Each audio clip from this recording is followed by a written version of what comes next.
What is up, everybody? Welcome to the Fledge Fitness channel. Today we're going to talk about the downsides of running or jogging for weight loss. Now, I know that jogging and running is the pastime for cardio. It's something that's done all the time, and it has a lot of benefits. I do want to remind people when I do these videos on the downsides, it is not to say to not do these things. It's just to show you the cons from the pros and cons of these types of regimen or exercises.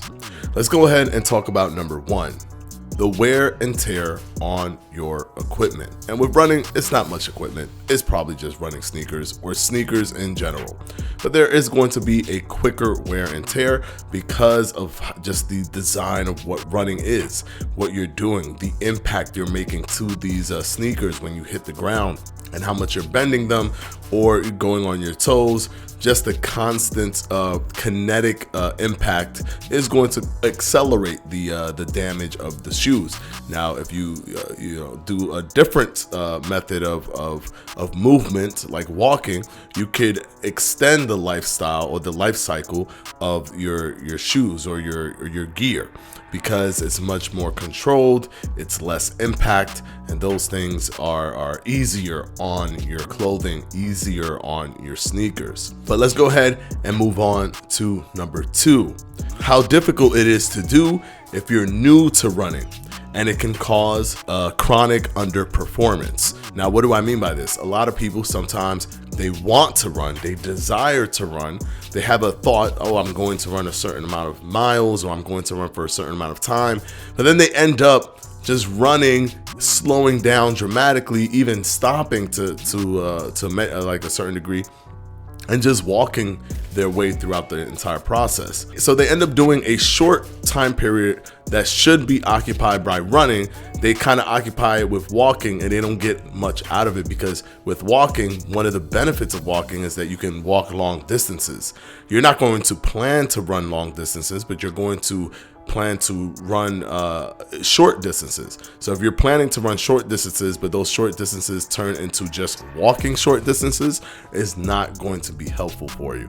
If you understand how cardio works and biological habits, if you start something new, running could be a little bit intimidating for your body, and then psychologically you could start to break down and not and start to underperform what your goals are for running. Now let's go ahead and talk about number three.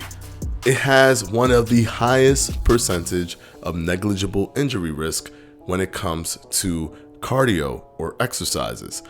Running, unfortunately, or jogging has that. It's a 20% negligible injury risk as compared to like a 2% negligible injury risk for riding a bike or walking.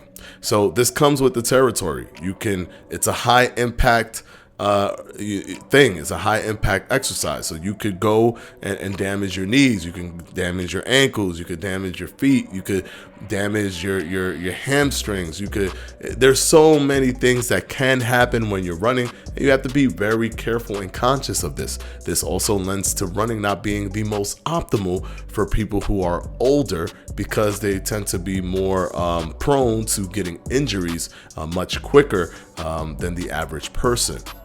So you have to keep all of those kind of elements in mind. You can get hurt out there. You have a 20% chance of getting hurt. And by negligible injury risk, these are risks that are not even involved with like some external source where like you're getting hit by a car or anything like that. It's just simply by running in and of itself, you have a 20% chance of being injured. So you have to always be careful, always be conscious, always be looking at where you're stepping when you're running. At the end of the day, what matters is just the routine that you're creating. Are you able to stick to this routine, and can you do it over and over again? Walking can be a good alternative, where you're putting on your sneakers, you're going out there into the world, or you're getting on a treadmill and you're in a comfortable state, but you're still burning calories, and you can go further and get more out of the walk, because it's simply a walk. Throw your podcast on, go for a walk, and you don't feel that fear of the strenuous activity that comes from running.